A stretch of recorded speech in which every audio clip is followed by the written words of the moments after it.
भारत की राजधानी एक ऐसा शहर है जहां हर रोज अनगिनत कहानियां जन्म लेती हैं। इन कहानियों में से कुछ दिल को छूने वाली होती हैं, तो कुछ दिल दहला देने वाली। ऐसी ही एक कहानी दिल्ली के उत्तम नगर इलाके से है, जिसने पूरे शहर को झकझोर कर रख दिया। यह घटना कुछ साल पहले की है, जब उत्तम नगर के एक शांत मोहल्ले में एक परिवार रहता था।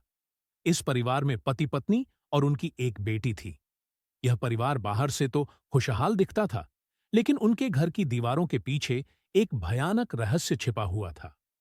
पति, जो कि एक निजी कंपनी में काम करता था, अक्सर रात को देर से घर आता था। उसकी पत्नी को इस बात पर कोई शक नहीं था, क्योंकि वह मानती थी कि उसका पति काम में व्यस्त रहता है। लेकिन कुछ दिनों से उसके पति का व्यवहार बदलने लगा था। वह घर आते ही चुपचाप अपने कमरे में चला जाता और अपनी पत्नी से बातचीत करने से बचता था। एक रात जब उसकी पत्नी ने उसके फोन पर एक अजीब संदेश देखा, तो उसके शक का बीज अंकुरित हो गया। उसने अपने पति के पीछे जासूसी शुरू कर दी। एक दिन जब उसका पति घर पर नहीं था, उसने उसके कमरे की तलाशी ली। कमरे में एक संदूक के नीचे उसे एक डायरी मिली, जिसमें कुछ बेहद चौंकाने वाली बातें लिखी हुई थीं। डायरी में लिखा था कि उसका पति किसी दूसरी औरत के साथ संबंध में था और वह अपनी पत्नी और बेटी से छुटकारा पाना चाहता था। यह जानकर पत्नी का दिल टूट गया, लेकिन उसने कुछ भी कहने से पहले पूरे मामले की तह तक जाने का निश्चय किया। अगले कुछ दिनों में उसने अपने पति के बारे में और जानकारी इकट्ठा की। फिर एक रात उसने अपने पति का सामना किया।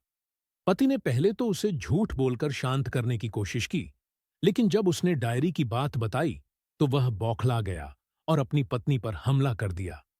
शोर सुनकर पड़ोसी इकट्ठे हो गए और पुलिस को बुलाया गया।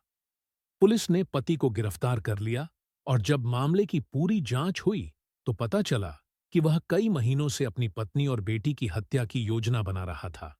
यह घटना केवल एक परिवार की त्रासदी नहीं थी, बल्कि समाज के उस काले चेहरे को भी उजागर करती है, जो अक्सर रिश्तों की आड़ में छिपा होता है। दिल्ली के इस क्राइम ने लोगों को सोचने पर मजबूर कर दिया कि किस तरह